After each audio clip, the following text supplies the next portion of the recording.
Sabah al-Khair, good morning, dear listeners. You're listening to Radio 3CR on 855 AM and Palestine Remembered with Robert Martin, Nasser Mashni and Yusuf Ahmed al-Rimawi.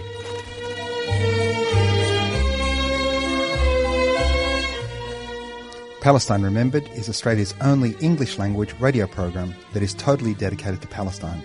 We'd like to welcome those listening on 855 and those that will join us on podcast at 3cr.org.au.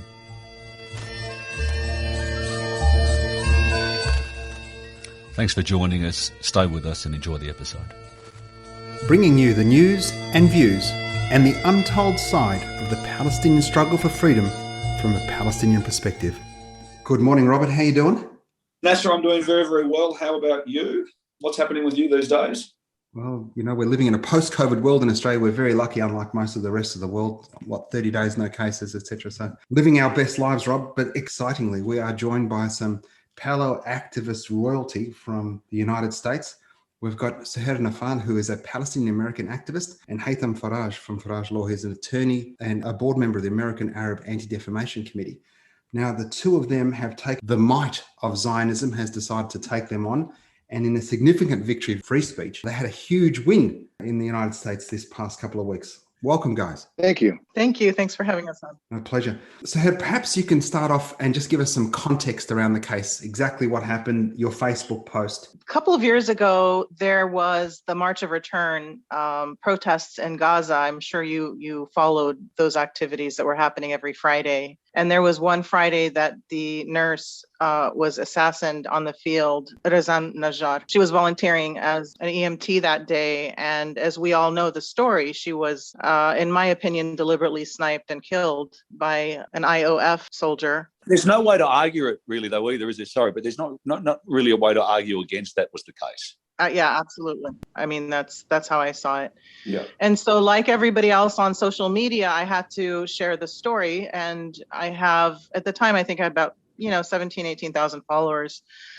So my posts sometimes get shared quite a bit. But this one in particular, what I did is I posted a picture of an ex-IOF soldier, an American gal who left the US several years prior to that day that I posted. I didn't know at the time that she'd already left the IOF. Also, I posted a picture next to her, a picture of Razan, and I just sort of did a comparison how, this young lady from America went to Israel to join an army that she had no business joining. And, here she's contributing in the ethnic cleansing of the Palestinians. And then you have a young lady, a Palestinian nurse who's saving the lives of her fellow Palestinian protesters. And so it was sort of a comparison of, good versus evil is what I said. That comparison too, I'm looking at it now, and just as you were saying, good versus evil, the comparison is incredible. Absolutely incredible, isn't it? When you've got an American-Israeli sniper sitting there ready to kill. And then You've got the nurse there with a big smile on her face, not fearing for anything but helping other people. Right. It is a completely unbelievable. Yeah, and it just came out of me. I saw this picture of this young woman from the United States on my timeline that was shared by Miko Pellet of all people off of the Facebook page of the IDF, right? So they had shared a little snip about her, how she's, they're just sort of proud of her and how she came from the United States. So, and I kind of knew that comparison and that messaging was going to be shared. I knew it was going to hit a nerve with my followers. I didn't know, and I didn't anticipate that many of them decided to read it their own way and change my words, essentially saying that it was Rebecca who killed Razan, right? And so that went viral. I guess it was shared millions of times. It's the only post that's literally ever gone viral that I've posted internationally. So I remember parts of it when newspapers took it up, actually stating it as a fact. They'd actually taken your picture and some of your words and said, this is actually the person. And then it went viral again because of that. So right. Yeah. It wasn't just social media, individual account holders that were sharing it. It was exactly, I guess, the media as well. And so the rest is history. And I remember feeling nervous. I remember thinking to myself, this is going to come back and bite the butt. I kind of knew, I saw it coming. So that was a little over 2.5 years prior to the day that I received the lawsuit. I was here. I just moved down to 2.5 years. I just moved down. I was in Chicago for about 9 years, and I came back to California, and I just got settled in Orange County, and just enjoying my new life. And I'm walking my dog one day, and I come home, and this stranger just walks up to me and gives me this piece of paper, and the rest is history.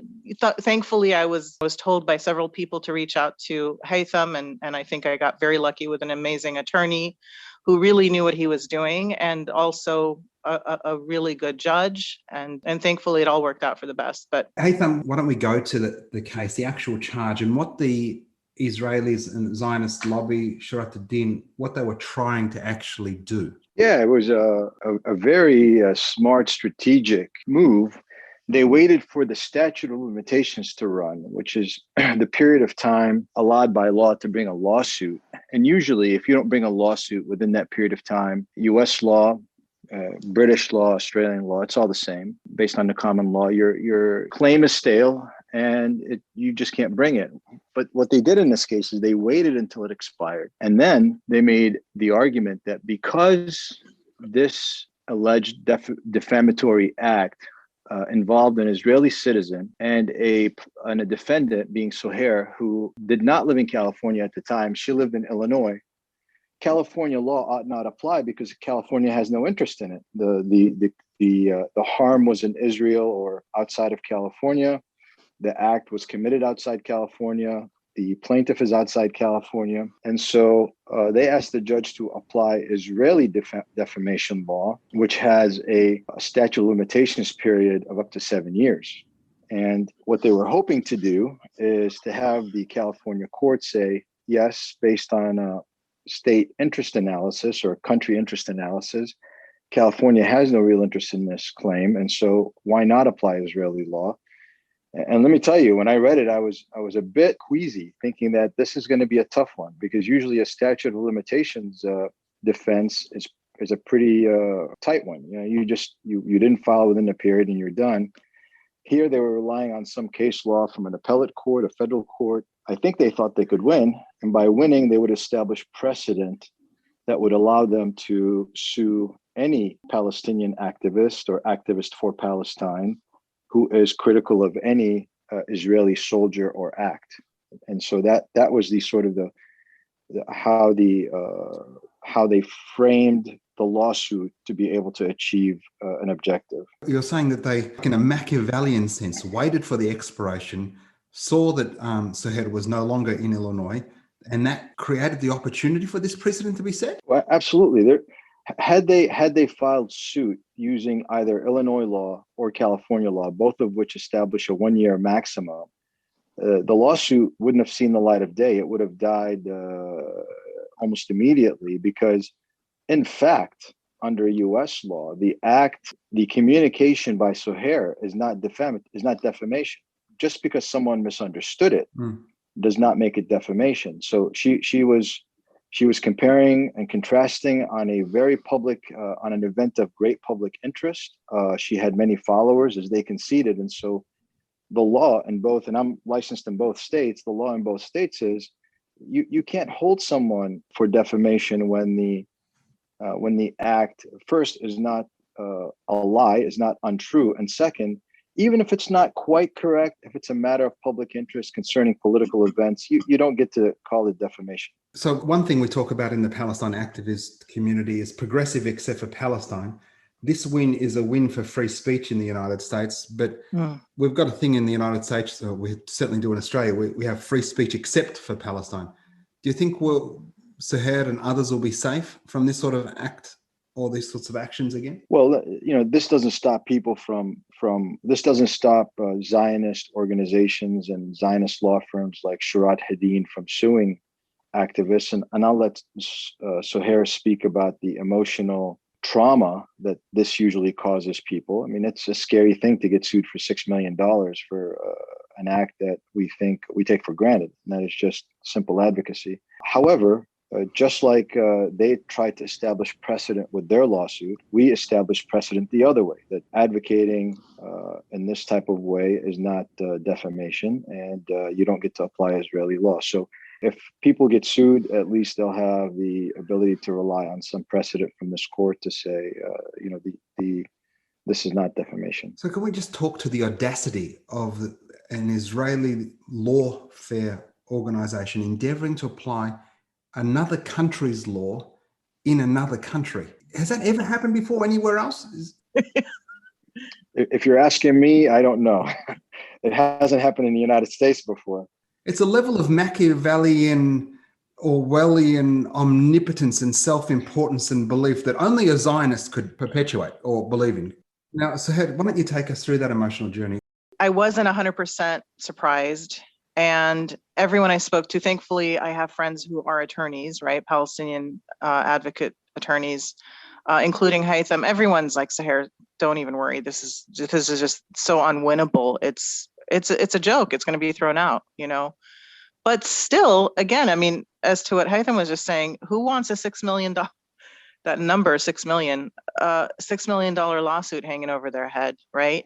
And I thought it was going to go away. I was so confident that Haytham was going to, have the hearing with the judge, and the judge would have it dismissed. And thankfully, also another win, by the way, that we didn't mention is, and I still don't know what SLAPP stands for, and Haytham can explain it.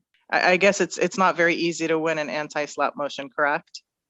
No, it's not. It's what we did is we defended the lawsuit, asked the judge to dismiss, but it wasn't just a simple lawsuit, because as soon as they filed, they began to file other documents, including a declaration by one of the most notorious so-called experts in Israeli law, a guy by the name of Boaz Schnorr, who has testified in numerous cases where Israel has sued Saudi Arabia, Iran, Hamas, Hezbollah, under the guise of organizations or countries that commit acts of terror.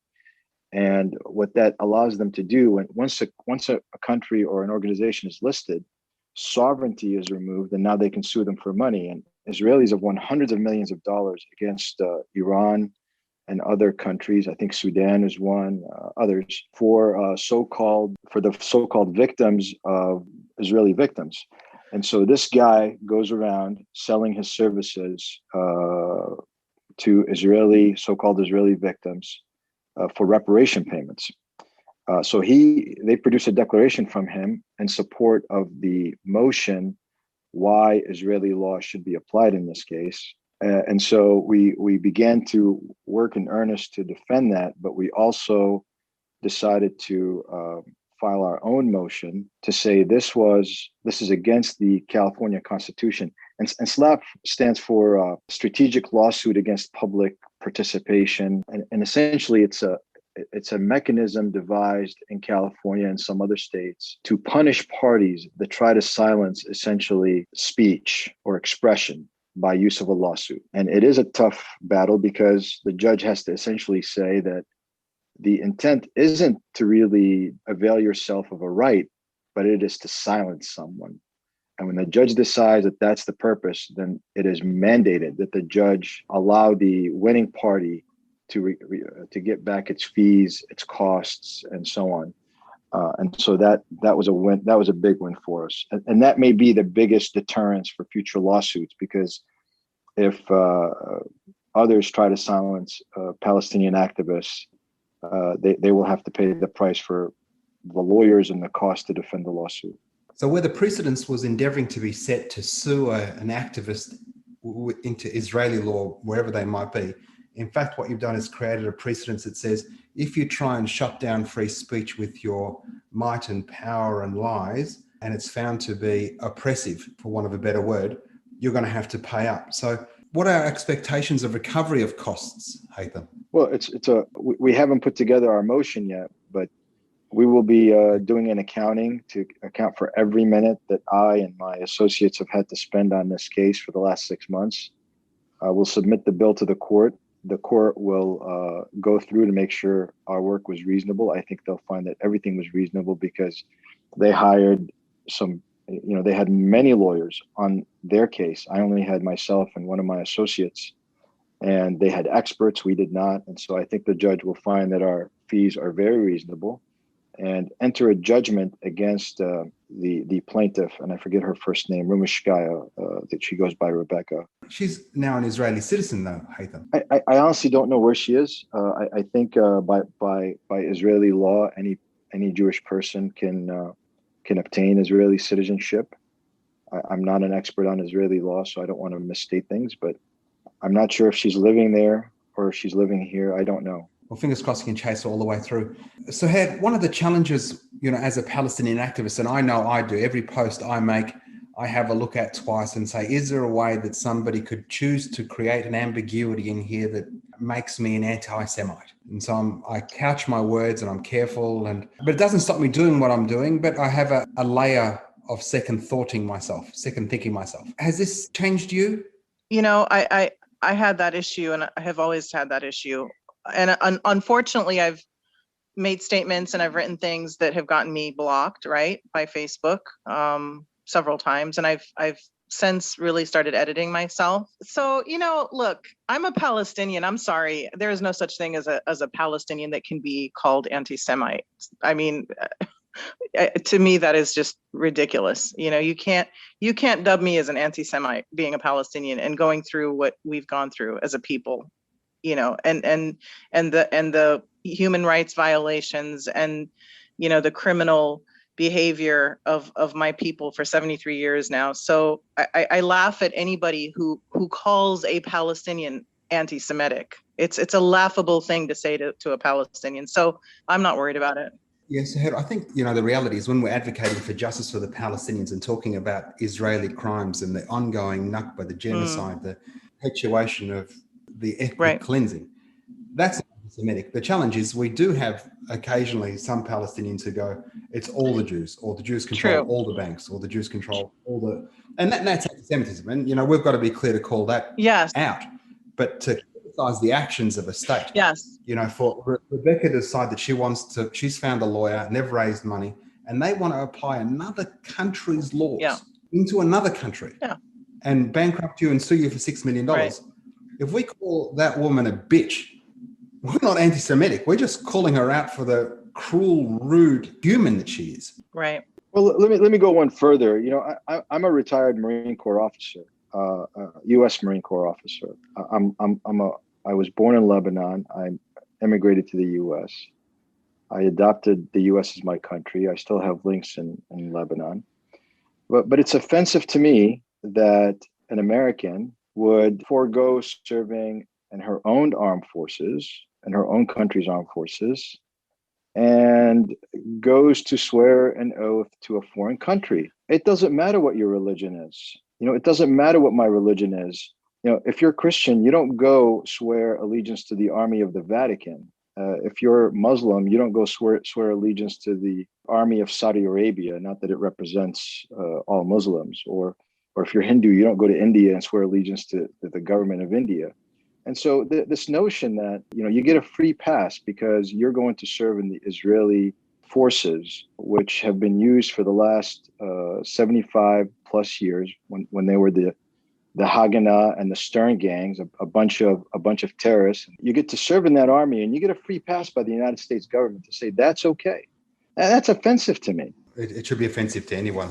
And just to be clear, Nasa, regarding the back to being anti-Semitic, to your point, yes, I am offended when Palestinians are anti-Jewish, right? And I think that is how it should be termed. I mean, some of the most vocal spokespersons for activists for Palestine I always say would take a bullet for us are Jews who are anti-Zionist and anti-occupation. And so I respect them highly. They're a part of this cause with us. And I do get offended when certain Palestinians or pro-Palestinian people who, activists or who post on Facebook and their posts sound a little bit anti-Jewish. It is. And I definitely get on their posts and correct them and tell them how I feel about it. So So, what's your activism taking today? What are you doing at the moment?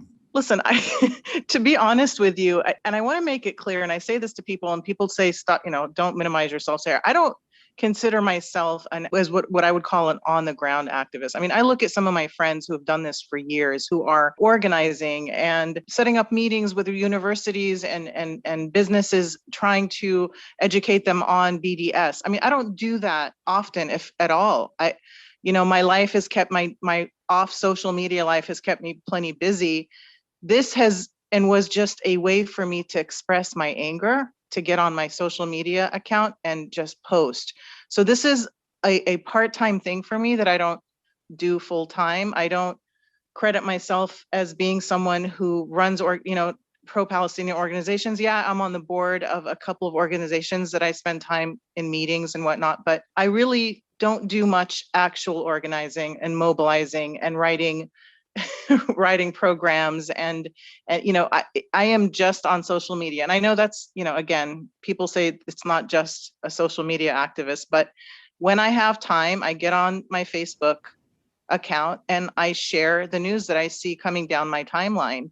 And thankfully, the way I write, the way I express my thoughts, the things I share resonate with people. And I do get a lot of followers who want to share my posts. And then the thing that really makes me happy and makes me feel like this is something that I can't not do for the rest of my life is when I get private messages from regular Americans who know nothing about the cause, who tell me, because of your posts, I am now aware of what's happening in Israel. And I've been getting that for years. All the time I get messages like that. And that to me is worth it for me. So, but yeah, I guess to answer your question, at the moment I'm looking for work. I like I said, I relocated a little over a year ago, but this is sort of my part-time thing. I'm only on social media a couple hours a day. I just look for stories that I know need to be shared. And again, I am involved in some initiatives, absolutely, but I can't take the credit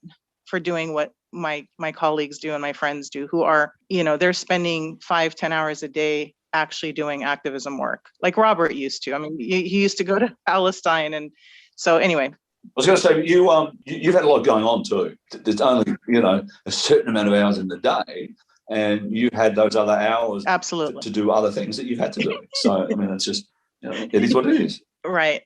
Perhaps we've got a few minutes to go. You tell us your Nakba story. So were you a 48er, a 67, pre-48? Again, I am my family. So I don't want to keep minimizing myself. I come from a village right outside of Ramallah, right? Technically it's occupied, but my father and his family comes from an all Christian village called Jifna. And then the next village over is well known. It's called Birzeit. And Birzeit is known for the university, and it's a very politically strong and active village, specifically for the university.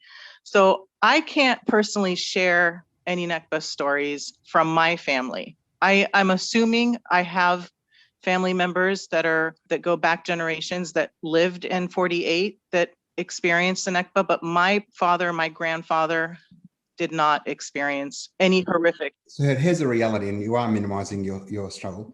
The reality is you can't go back and live freely in your grandfather's village. Now that's a Nakba story. Absolutely, right? Absolutely. Look, Jifna I have land there. I just inherited. So absolutely, it kills me that I can't go back. I want to rebuild on that property that my siblings and I just inherited. I know I can't. And if I try, it's going to be an absolute nightmare. And I also worry about my property being occupied at some point. We don't know what, they continue to get closer and closer to that part of the West Bank. So yeah, absolutely. Of course, we're all touched by this in one way or another. But I do this for my fellow Palestinians who have really, really suffered, and their families. And again, obviously my family has suffered to a certain extent, right? And I have my aunt that lives in Jifna right now, and they're not doing well. They're struggling financially, and because of the occupation and COVID and whatnot. So, but my fight and my passion is for my people more so than it is for my personal family and friends, if that makes sense. Cool. It's a fight for justice. And so, and my mother was an activist, and a lot of my family members who come from Birzeit are activists. And so admittedly, I can't really sit here and tell you that one of my great grandfathers was assassinated or was evicted from his home. And if that happened, my parents never told me about it, but I don't believe we have. And I'm sure we had relatives. We just never heard about it. And so I'm one of the lucky Palestinians, actually. I really am. I'm one of the lucky Palestinians who come from the West Bank, from a sort of, not a privileged, but, you know, a normal situation. Not that there is anything normal living in Palestine, but anyway, I hope that makes sense. Kind of sense. I'm from Debdewan, and if you want to talk privilege, you're not going to have any more privilege than my. You get it. Oh, that's right. Samira says to say hello. Samira, sorry, was asking about you. Okay, go ahead. Okay. How did you end up then in the United States? Did your dad leave for education or? Yeah, I mean, my parents, they got married, and based on there not being much economic opportunity. But yeah, much opportunities. My dad took a job in Kuwait, just same story that everybody had, right? They had my older brother and sister in Kuwait. They had a layover in Jordan. That's when I came along. And then when I was a year old, he found work in Jeddah and Saudi Arabia, and that's where my younger brother was born. And then when I was about 8 years old, they just decided it was best to relocate. There was opportunity in California, in the Bay Area, San Francisco area. My mother's older sister at the time, it was, fairly easy back then to sponsor a sibling.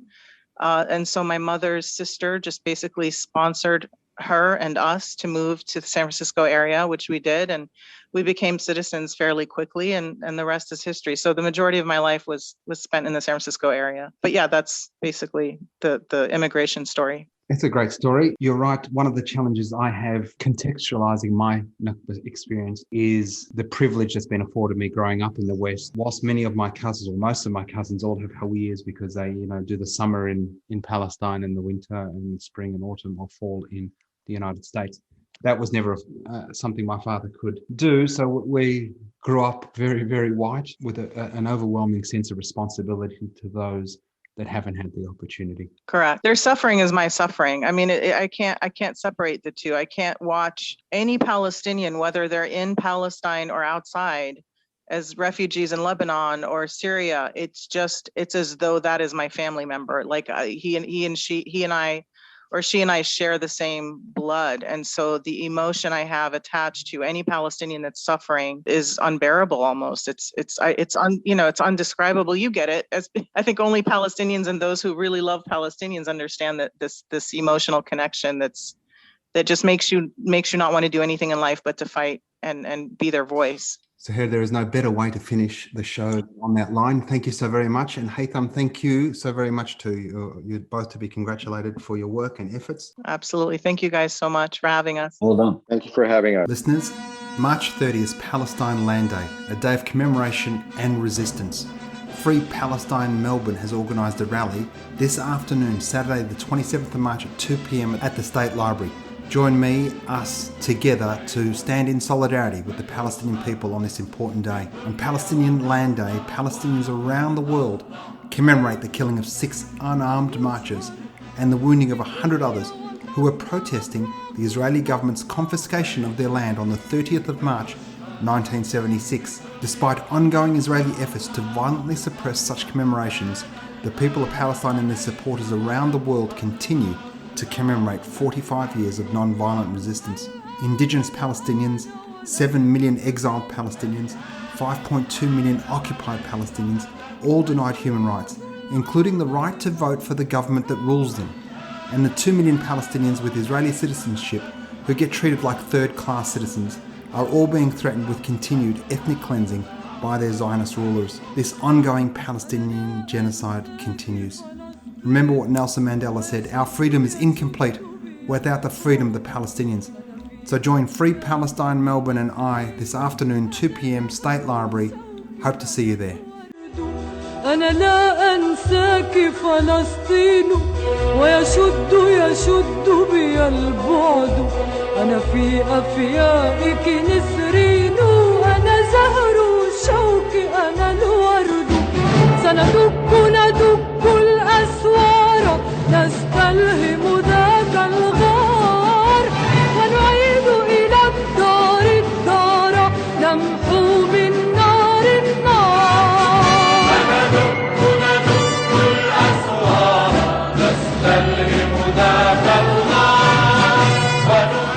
remember, listeners, share the podcast, tell your friends, and there's never been a better time for a free Palestine.